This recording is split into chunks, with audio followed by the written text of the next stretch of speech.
인생의 겨울을 준비합시다 라고 하는 말씀을 드리겠습니다.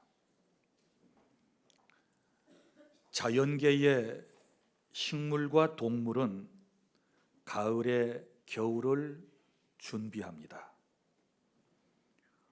온대지방의 식물에는 기온이 떨어지고 가을이 되면 겨울을 준비하는 변화가 일어나게 되는데, 그 대표적인 변화가 단풍과 낙엽입니다. 단풍과 낙엽은 식물의 일생을 깨끗이 마무리한다는 의미로 겨울을 잘 넘기기 위한 준비입니다.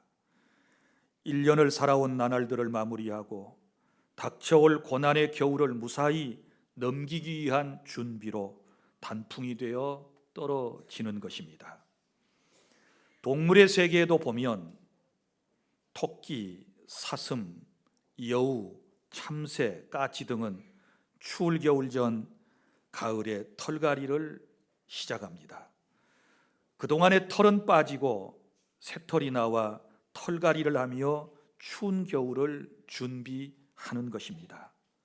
다람쥐는 가을에 도토리를 자신의 굴 속에 모으는 것을 보셨을 것입니다. 뱀이나 이런 파충류는 땅 속에 구멍을 내고 들어가 겨우내 긴 잠을 재촉합니다. 곤충들은 어른 애벌레로 겨울을 나지 않고 알이나 애벌레, 번데기 등의 모습으로 겨울나기를 하지 않습니까? 사랑하는 성도 여러분, 아마 계절적으로 이맘때쯤이 되면 고향의 추억들이 있는 분들은 생각이 나실 겁니다. 우리 어렸을 때에는 겨울나기를 위해서 산에 올라가 땔감을 준비했습니다. 갈퀴나무도 있고 또 장작도 많이 준비해서 집 둘레에 핑 쌓아두었던 것들을 여러분이 생각하실 것입니다.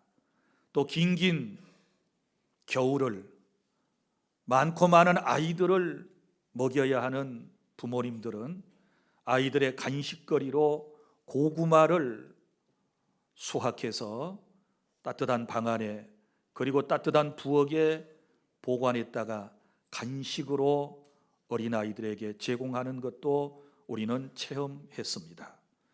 또 늦가을이 되면 겨우내 먹을 김장을 하지 않습니까? 그리고 또 여름철에, 가을철에 아이들이 창구멍을 많이 내놓게 되면 겨울에 찬바람이 들어오니까 창호지로 그 창구멍을 막는 일을 우리 부모님들은 했습니다. 인생의 겨울을, 그리고 계절의 겨울을 다 준비하는 과정들이라고 볼 수 있습니다. 사랑하는 성도 여러분, 자연계의 사계절이 있듯 우리 인생에게도 사계절이 있습니다. 봄은 유년기와 청소년기에 해당하는 것이고, 여름은 청년기에, 그리고 가을은 노년기에, 그리고 겨울은 황혼기, 인생의 황혼기에 해당이 되는 것입니다. 그러므로 인생의 겨울은 누구에게나 찾아오는 것입니다. 인생의 겨울이 찾아오지 아니할 사람은 아무도 없습니다. 오늘 하나님께서 우리에게 주신 이 말씀을 통하여 인생의 겨울을 잘 준비하는 그런 지혜가 우리 주 안의 모든 성도 여러분들에게 있기를 바랍니다. 오늘 본문의 말씀은 사도 바울이 주후 67년경 그의 나이 62살 정도 되었을 때 로마의 지하 감옥에서 믿음의 아들 디모데에게 보낸 편지입니다. 이 편지의 내용을 볼 것 같으면 이런 내용입니다. 9절에 보면 너는 어서 속히 내게로 오라 라고 하는 말씀이 있고, 그리고 21절에 보면 너는 겨울 전에 어서 오라 라고 하는 이 말씀이 나옵니다. 자, 여기 너는 겨울 전에 어서 오라 라고 이렇게 말을 하고 있는데, 왜 겨울 전에 오라고 그럴까요? 그것은 겨울이 되면 지중해의 항해가 불가능하기 때문에 날씨가 더 추워지기 전에, 항로길이 막히기 전에 어서 오라라고 하는 부탁인 것입니다. 사랑하는 여러분, 인생에게도 겨울이 있다고 그랬습니다. 인생의 겨울은 언제일까요? 나이 들고 병들 때가 인생의 겨울입니다. 수족을 마음대로 움직일 수 없을 때가 바로 인생의 겨울이라고 생각을 합니다. 사랑하는 여러분, 인생에 우리는 준비할 것들이 참으로 많이 있는데 겨우살이도 준비를 해야 하겠지만, 그리고 또한 내 자신의 꿈과 소망과 비전을 이루기 위해서도 우리가 지금 이 시간부터 준비해야 할 것들이 있다는 사실을 기억하면서 오늘 말씀을 경청해 주시기를 바랍니다. 자, 이러한 인생의 겨울이 오기 전에 준비해야 할 것 첫 번째는 9절부터 12절까지에 나오는 말씀입니다. 나에게 꼭 필요한 사람을 준비하시기를 바랍니다. 자, 오늘 9절, 너는 어서 속히 내게로 오라, 이런 표현이 나오는데, 자, 사도 바울이 지금 어디에 있습니까? 로마의 지하 감옥에 있습니다. 이제 곧 겨울에 이제 문턱에 있기 때문에 곧 겨울을 맞이하게 될 것입니다. 자, 특별히 그의 나이가 이제 60살을 넘었기 때문에 사람을 그리워하고 있는 것입니다. 사람이 늙고 병들면 다른 것보다도 사람이 그리워요. 말동무가 그리워요. 대화 상대가 그립다라고 하는 것을 여러분들이 많이 경험을 하실 것입니다. 사실 사도 바울은 사람들로 인하여 많은 상처를 받았던 것을 알 수 있습니다. 오늘 본문에도 그런 기록들이 쭉 나오는데, 여기 말씀 10절에 이런 말씀이 나옵니다. 데마는 이 세상을 사랑하여 나를 버리고 데살로니가로 갔고, 그레스게는 갈라디아로, 디도는 달마디아로 갔다. 무슨 얘기입니까? 함께 있다가 여러 가지 사정으로 인하여 자신의 곁을 떠난 사람들의 이름을 거명하고 있습니다. 자, 사도 바울을 떠난 사람들 가운데는 그에게 상처를 주고 떠난 사람들이 있을 것입니다. 또 어떤 사람은 사역자로서 다른 곳에 가서 사역을 하기 위해서, 복음을 전하기 위해서 부득불 떠나야 할 사람들도 있었을 것입니다. 그러나 여러분, 생각해 보십시오. 누군가가 나와 함께 하다가 내 곁을 떠나가게 되면 사람들은 누구나 외로움을 겪게 되는 것입니다. 그래서 떠난 사람들의 이름이 쭉 나오고, 또 한 부류의 사람은 14절부터 15절 말씀에 보면 함께 있으면서, 몸은 함께 있지만 굉장히 정신적으로 상처를 준 그런 사람들의 이름이 또 나옵니다. 14절에 보면 구리세공업자 알렉산더가 내게 해를 많이 입혔으며 주께서 그 행한 대로 그에게 갚으시리니 너도 그를 주의하라. 그가 우리 말을 심히 대적하였느니라.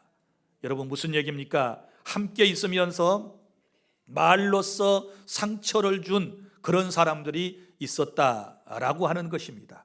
이런 사람들이 차라리 떠나버렸으면 하는 바람을 갖지만, 이상스럽게도 인생을 살다 보면 상처 주는 사람은 내 곁에서 잘 떠나지 아니하고 오히려 고마운 사람들, 꼭 함께 있어야 할 분들이 내 곁을 떠나게 될 때 우리는 인생에 많은 외로움을 겪으며 이 세상을 살아가게 되는 것입니다. 그러면서 바울은 이렇게 말합니다. 11절에서 누가만 나와 함께 있느니라. 누가만 나와 함께 있다.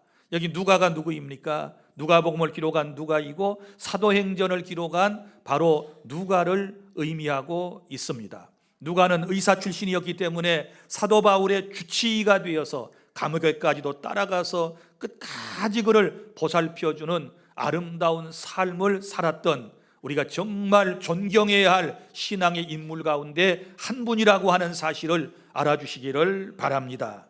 자, 그래서 이 지하의 감옥 속에서 정말 마음이 너무너무 힘든 상황에 있는 것을 볼 수 있습니다. 그래서 사람을 지금 부르고 있잖아요. 디모데를 지금 부르고 있잖아요. 그리고 올 때에 마가도 데려오라고 얘기를 하고 있지 않습니까? 사랑하는 주 안의 성도 여러분, 우리는 내가 늙고 병들었을 때, 내가 힘들고 어려울 때 나와 함께하며 내게 말벗이 되어주고 나를 도와줄 사람이 필요하다는 것을 아시기를 바랍니다. 외로울 때 부르면 언제든지 올 수 있는 사람이 우리에게는 필요한 것입니다.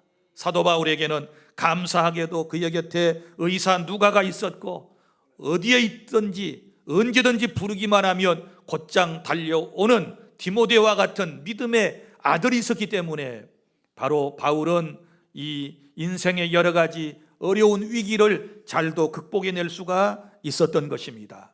사랑하는 주 안의 성도 여러분, 오늘 이 말씀을 들으면서 우리 인생을 이 지점에서 한번 점검을 해볼 필요가 있습니다.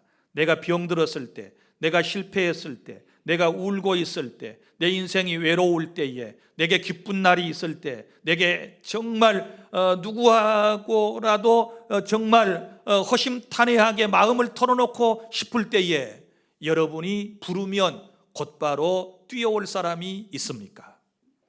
그런 인간관계를 하고 살았는지 살지 못했는지를 한 번쯤은 우리가 이 시점에서 깊이 생각해 볼 필요가 있다는 사실입니다. 사랑하는 여러분, 우리는 평소에 인간관계를 잘해야 합니다. 인간관계를 잘하려면 어떻게 해야 될까요? 그것은 평소에 덕망이 있는 삶을 살아야 될 줄 믿습니다. 덕망이 있어야지요. 그리고 또한 겸손해야 될 줄로 믿습니다. 자기 잘난 체하고 똑똑한 체하면 사람들이 내 주변에 없습니다. 그러나 겸손한 사람 곁에는 항상 많은 사람이 머물러 있다는 사실을 기억하시기를 바랍니다. 뿐만 아니라 평소에 잘 섬길 줄 알게 되었을 때 내 주변에 많은 사람들이 있다는 것을 기억해 주시기를 바랍니다. 인생은 사회적 동물이기 때문에 절대로 혼자서는 이 험한 세상을 살아갈 수 없습니다. 여러 애경사가 있을 때마다 우리는 주변에 사람이 필요한 것입니다. 나와 함께 할 수 있는 사람이 필요한 것입니다. 우리가 지금부터 인생의 겨울을 준비할 때 제일 먼저 해야 할 일이 바로 사람 준비임을 기억하고, 이제부터 좋은 인간관계를 통하여 여러분의 주변에 많은 친구들이 있어지기를 바랍니다. 그 다음에 둘째로, 우리가 인생의 겨울이 오기 전에 준비할 것이 있는데 영혼과 육체를 건강하게 준비하시기를 바랍니다. 13절, 사도 바울은 디모데에게 네가 올 때에 내가 드로와 가보의 집에 둔 겉옷을 가지고 오고 또 책은 특별히 가죽 종이에 쓴 것을 가져오라고 부탁을 하고 있습니다. 여기 지금 두 가지가 필요하다는 것 아니겠습니까? 하나는 겉옷입니다. 왜 겉옷이 필요할까요? 왜 겉옷을 가져오라고 그럴까요? 이제 지하 감옥에 머지않아 겨울이 오면 그 겨울을 어떻게 넘길 것입니까? 그래서 따뜻하게 지낼 수 있는, 조금이라도 자기의 몸을 보호할 수 있는 겉옷, 혼이불과 같은 성격을 가진 옷을 가져오라고 부탁을 하고 있는 것입니다. 사랑하는 여러분, 정말 우리는 건강할 필요가 있습니다. 우리 주 안의 모든 성도 여러분들이 다 건강의 복을 받으시기를 바랍니다. 건강해야 인생의 겨울을 쉽게 보낼 수 있고, 그리고 건강해야 여러분의 꿈과 소망을 이룰 수 있다는 것을 아시고, 지금부터 건강관리를 철저히 주 안에서 하나님의 은혜 가운데서 해주시기를 바랍니다. 그 다음에 또 하나는 네가 올 때에 뭘 가져오라고 말씀을 했습니까? 또 책은 특별히 가죽 종이에 쓴 것을 가져와라, 이렇게 말을 했습니다. 특별히 라고 하는 용어를 쓰면서 가죽 종이에 쓴 것을 가져오라. 이 책이 도대체 무엇일까? 무슨 책인지에 대하여 성경은 분명하게 얘기하고 있지 않지만 많은 성경학자들은 성경책과 함께 그가 감옥에서 읽어야 할 바로 그런 도서들을 의미하고 있다고 말합니다. 사랑하는 성도 여러분, 이것은 바로 영혼을 위한 양식인 것입니다. 사람이 떡으로만 살 것이 아니요 하나님의 입으로부터 나오는 모든 말씀으로 살 것이니라 라고 말씀을 해 주셨습니다.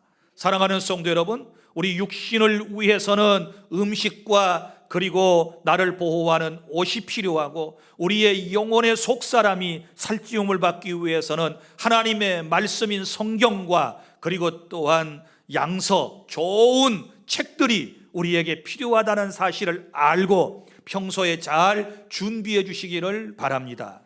특별히 인생의 성공을 꿈꾸는 분들은 이 두 가지를 잘 준비해야 여러분들이 정말 이 땅에서 하나님께서 기뻐하시는 귀한 사명을 감당할 수 있습니다. 그러니까 우리의 영혼도 소중하고 우리의 육체도 다 함께 소중하다는 진리를 깨닫고 영과 육을 잘 보존하는 그런 은혜가 있기를 바랍니다.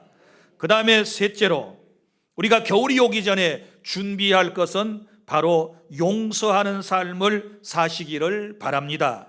본문의 14절부터 16절까지 말씀을 이제 보면 여기 이런 사람들이 나옵니다. 자, 두 부류의 사람이 나오는데요. 먼저는 11절에 마가라고 하는 사람이 나와요. 누가만 나와 함께 있느니라 네가 올 때에 마가를 데리고 오라 그랬습니다. 자, 그러면 마가하고 사도 바울과 어떤 일이 도대체 있었습니까? 사도행전을 여러분이 쭉 보시면 이런 내용이 있는 것을 볼 수 있을 것입니다. 사도 바울이 제1차 전도 여행을 떠나게 되었을 때 그 팀이 있습니다. 바울, 그 다음에 바나바, 그리고 여기 마가라고 하는 사람이 동행을 했습니다. 그런데 1차 전도 여행을 하다가 마가라고 하는 사람이 가장 나이도 어린 것 같은데 믿음이 연약해서인지 사명감이 부족해서인지 아니면 두려움 때문에인지는 몰라도 도중에 하차를 하게 돼요. 전도 여행을 하다가 자기 집으로 그냥 다시 돌아와 버리게 돼요. 그래서 이제 바나바하고 바울이 1차 전도 여행을 마치게 되는 것입니다. 그때에 이 두 사람의 마음이 얼마나 허탈했을까요? 전도 여행을 하면 예전에는 다 배 타고 걸어서 말 타고 이렇게 가야 되는데 젊은 사람이 필요한데 가장 젊은 사람이 그냥 중간에 가버렸어요. 특별히 이때 사도 바울의 마음속에 많은 상처가 남게 되었던 것입니다. 이제 겨우 1차 전도 여행을 마치고 2차로 전도 여행을 꿈을 꾸고 있습니다. 계획을 세우는데 이번에는 전도대를 어떻게 구성할 것인가에 대하여 바울과 바나바가 서로 이제 의견을 주고받습니다. 그러다가 한 가지 문제에서 서로 심하게 다투게 되는데 그 내용이 바로 이런 것입니다. 자, 사도 바울은 2차 전도 여행에는 마가라고 하는 사람을 배제하자. 왜냐하면 1차 전도 여행을 갈 때에 중도에 탈락했기 때문에 이렇게 믿음이 없고 소명감이 없는 사람은 함께 할 수 없다. 그래서 마가와 동행하는 것을 바울은 반대를 했습니다. 그런데 바나바는 마가를 이번에도 데리고 가자는 것입니다. 왜냐하면 마가는 바울의 생질이거든요. 자기의 조카예요. 그래서 이 젊은 사람이 믿음이 약한 상태였고 그래서 그런 실수를 범했을지라도 기회를 한 번 더 줍시다. 그래서 이번에 함께 동행합시다. 이렇게 얘기를 하는 거예요. 그래서 두 사람이 서로 의견 대립이 이제 생겼지 않았습니까? 그래서 심하게 성경에 보면 서로가 다투다가 낸 결론이 무엇입니까? 2차 전도 여행 때 바울은 바나바와 마가를 배제하고 실라와 함께 2차 전도 여행을 떠나게 됩니다. 그래서 바울과 실라가 2차 전도 여행에서부터 빌립보 감옥에서부터 나오는 것 아니겠습니까? 그런데 이제 이 바나바는 굉장히 포용적이고 관용적이고 부드러운 사람이었어요. 그래서 마가라고 하는 사람을 데리고 자기의 고향으로 전도 여행을 떠납니다. 바로 그것이 바로 구브로 혹은 사이프러스 혹은 키프러스라고 하는 지중해에 있는 큰 섬으로 전도 여행을 떠나게 되었던 것을 볼 수 있습니다. 그러니까 그때부터 이제 바울의 마음속에, 아니 그 전부터 1차 전도여행을 할 때부터 바울의 마음속에는 마가에 대한 상처가 남아 있는 거예요. 마가를 좋아하지 않는 거예요. 그런데 이제 세월이 지나고 난 이후에 오늘 본문에 보면 마가를 데려와라, 그 사람이 나의 일에 유익하다, 이렇게 말을 하는 걸 보면 무슨 얘기겠습니까? 이제 상처를 다 치유받고 마가의 허물을 용서했다는 뜻이거든요. 할렐루야. 사람이 서운한 감정을 너무 마음속에 오래 담아두면 안 돼요. 인생의 겨울이 오기 전에 우리가 용서해야 할 사람은 빨리 용서하고 이해할 사람은 빨리 이해할 수 있는 그런 주님께서 기뻐하시는 마음을 가져야 된다는 사실을 여러분이 기억하시기를 바랍니다. 그리고 또 하나의 케이스가 나옵니다. 16절에 이런 말씀입니다. 내가 처음 변명할 때에 나와 함께한 자가 하나도 없고 다 나를 버렸으나 그들에게 허물을 돌리지 않기를 원하노라 라고 하는 말씀이 나오는데, 이 얘기가 무슨 얘기인고 하면, 풀어서 설명을 하면 이런 얘기입니다. 사도 바울이 로마의 법정에 섰을 때에 그 누구도 바울 편이 되어서 변명해 주는 사람, 변호해 주는 사람이 없었습니다. 증인도 되어줘야 되고, 법정에서 그렇지 않습니까? 변호도 해주는 사람이 있어야 돼요. 그런데 바울을 너무 잘 알고 바울과 함께 있었던 사람들 가운데 세상에 안타깝게도 그 어떤 사람도 바울 편이 되어서 바울을 변호해 주는 사람이 없을 때 또 사람에게 상처를 입습니다. 사람에게 상처를 입어요.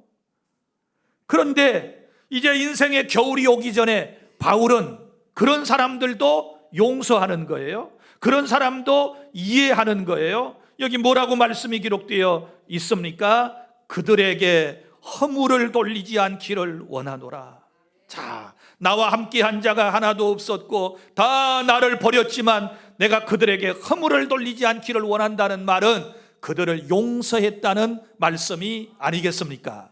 사랑하는 주 안의 성도 여러분, 내 인생의 겨울이 오기 전에 우리는 용서할 사람을 용서하고 이해할 사람을 이해하는 그런 은혜를 받아야 되는 줄로 믿으시기를 바랍니다. 주 안의 성도의 삶에는 용서가 필요합니다. 사람마다 완벽한 사람이 더 어디 있겠습니까? 온전한 사람이 어디 있겠습니까? 내게 상처를 주지 않은 사람이 어디가 있겠습니까? 이 얘기를 잘 들어보십시오. 멕시코의 한 청년이 매우 큰 흑진주 하나를 발견했습니다. 이제 그 진주를 팔게 되면 그는 부자가 될 것입니다. 그런데 어느 날 그 흑진주를 요리조리 살펴보다가 하나의 흠을 발견했습니다. 이 청년의 마음속에는 이 흠만 하나 이제 없애버리면 더 비싼 값에 팔 수 있겠다, 이렇게 생각이 되어서 이제 그 흠을 닦아내기를 시작했습니다. 어느 정도 닦아냈지만 이게 깊이 박혀있는 흠이었습니다. 그래서 한 껍질만 벗기자, 그래가지고 흑진주 한 껍질을 벗겼습니다. 벗겼는데도 여전히 이제 흠이 남아있는 것입니다. 그래서 계속해서 그 흠을 없애려고 벗겨냈습니다. 나중에 어떻게 됐겠습니까? 진주는 없어졌습니다. 사랑하는 성도 여러분, 이 말씀 속에서 우리는 깨닫는 게 있어야 돼요. 우리 인생이 그래요. 사람을 볼 때에 사람 전체를 보려고 해야 하는 것이지 흠만 찾아내면 아무도 남을 사람이 없어요. 깨달아지십니까? 옥에도 티가 있다고 그러지 않습니까? 티가 있는 것은 티가 있는 것으로 그대로 두고 그 전체를 볼 수 있는 이런 눈이 우리에게 열려야 우리가 용서할 수 있는 것입니다. 어떤 한 사람이 포장이 되지 않는 도로를 걸어가다가 돌뿌리에 채여서 넘어졌습니다. 돌뿌리에 채여서 넘어지고 난 이후에 이런 생각을 했습니다. 이걸 캐어버려야, 이 돌뿌리를 캐내버려야 또 내가 가다가 걸려 넘어 상처도 입지 않고 또 다른 사람도 다치지 않겠다 싶어서 이제 이 돌뿌리를 캐내기로 했습니다. 그래서 위에 조금 올라와 있길래 작은 삽을 가지고 와서 흙을 이제 긁어내면서 그 돌뿌리를 캐내려고 그럽니다. 그런데 흙을 약간 걷어내니까 이게 양쪽으로 쭉 뻗어 있는 거예요. 꽤 큰 돌뿌리구나 생각하고 곡괭이를 가지고 와서 이제 그 돌뿌리를 캐내려고 열심히 일을 했습니다. 엄청나게 많은 흙을 긁어냈는데도 이 돌뿌리는 밑으로 계속해서 뻗쳐 있는 거예요. 그래 결국은 도로가 다 파헤쳐져 가지고 이제 사람들도 갈 수 없게 되었고, 그리고 아무것도 지나갈 수가 없을 정도가 된 거예요. 그때에 한 현자가 그곳을 지나가다가 그에게 말했습니다. 당신 뭐 하고 있는 거요? 내가 지나가다 이 돌뿌리에 채여서 넘어졌는데 또 다른 사람들이 혹여라도 걸려 넘어질까 봐서 돌뿌리를 캐고 있는 중이요 라고 얘기를 했더니 그분이 이렇게 말했습니다. 그러지 마시고 차라리 돌뿌리를 덮어주세요. 돌뿌리를 흙으로 덮으세요. 그랬어요. 그래서 다시 이제 흙을 가지고 그 돌뿌리 위에 나와 있는 부분을 덮었어요. 완전히 덮고 나니까 사람이 지나가기가 좋은 거예요. 우리 인생이 그래요. 우리 인생이 그런 거예요. 우리가 어떤 사람에게 작은 돌뿌리 하나가 보이면 그것을 캐내려고 자꾸 캐내면 결국은 다 모든 것이 망가지고 마는 거예요. 돌뿌리 캐내려고 하지 말고 덮어주세요. 사랑으로 덮어주시기를 바랍니다. 누구에겐가 돌뿌리가 발견되면, 돌뿌리가 보이면 그건 내가 캐내려고 그러지 말고, 또 다른 사람 위한답시고 계속해서 캐내려고 그러지 말고 차라리 사랑으로 덮어주시면, 사랑으로 넘치게 덮어주시면 나도 다치지 않고 다른 사람도 다치지 않게 될 줄로 믿으시기를 바랍니다. 인생의 겨울이 누구에게나 다가옵니다.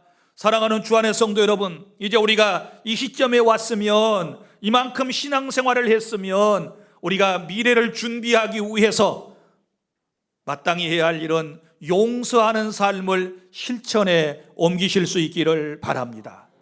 바울은 마음에 상처를 주었던 마가와 그리고 또 상처를 주었던 자기 주변의 수많은 사람들을 그는 다 용서하지 않습니까? 이런 은혜를 저와 여러분이 받으시기를 바랍니다. 넷째로 본문의 17절부터 18절까지 말씀, 이제 믿음으로 영원한 삶을 준비하시기를 바랍니다. 내가 처음 변명할 때에 나와 함께하던 자가 하나도 없고 다 나를 버렸으나 그들에게 허물을 돌리지 않기를 원하노라. 주께서 내 곁에 서서 나에게 힘을 주심은 나로 말미암아 선포된 말씀이 온전히 전파되어 모든 이방인이 듣게 하려 하심이니 내가 사자의 입에서 건짐을 받았느니라. 주께서 나를 모든 악한 일에서 건져내시고 또 그의 천국에 들어가도록 구원하시리니 그에게 영광이 세세무궁토록 있을지어다. 아멘. 자, 여기 말씀에 보면 믿음이 나오죠. 어떤 믿음을 가지고 있습니까? 주님께서 내 곁에 서 계신다. 그리고 주님이 나에게 힘을 주신다. 그리고 나를 모든 환난에서 구원해 주신다 라고 하는 믿음을 가졌습니다. 자, 그는 인생의 겨울이 오기 전에 확실한 믿음으로 구원에 대한 확신을 지금 가지고 있는 것입니다. 사랑하는 주안의 성도 여러분, 오늘 이 말씀을 듣는 사람들에게 그리고 저와 여러분에게 인생의 겨울은 찾아옵니다. 자, 겨울이 되면 오늘 여기 바울이 말한 대로 지중해 항해를 할 수 없는 것처럼 인생의 겨울이 찾아오면 복음을 전할 때도 놓치게 될 때가 있고 또 복음을 받아들이지 못할 때가 있다는 사실을 기억하고 지금 이 시간에 믿음을 가지고 구원의 확신을 가지고 우리가 승리하는 삶을 살아야 될 줄로 믿으시기를 바랍니다. 지금 예수님을 영접해야 우리가 구원받을 수 있는 것입니다. 여러분, 성경에 보면 부자와 나사로의 비유를 생각해 보십시오. 부자는 부유롭게 세상에서 살았었지만 그러나 인생의 겨울, 죽음이 찾아온다는 사실을 깨닫지 못하고 믿음으로 그는 구원을 준비하지 못했기 때문에 결국은 지옥으로 들어가지 않았습니까? 어리석은 부자에 대한 얘기도 마찬가지입니다. 준비해야 할 때 믿음으로 천국을 준비해야 되는데 물질만 준비했다가 결국은 낭패를 보지 않았습니까? 사랑하는 주안의 성도 여러분, 이제 우리가 해야 할 가장 소중한 것은 믿음으로 지금 이 시간에 영원한 삶을 준비하며 살아가실 수 있기를 바랍니다. 인생의 종말이 찾아오고 있습니다. 심판의 겨울이 오고 있습니다. 여러분, 겨울이 되면 오고 가도 못합니다. 아무것도 못하게 되는 것입니다. 그러므로 지금 이 시간에 우리가 준비해야 할 이 네 가지를 꼭 기억하셔서 먼저 사람을 준비하시기를 바랍니다. 영육간의 건강을 준비하시기를 바랍니다.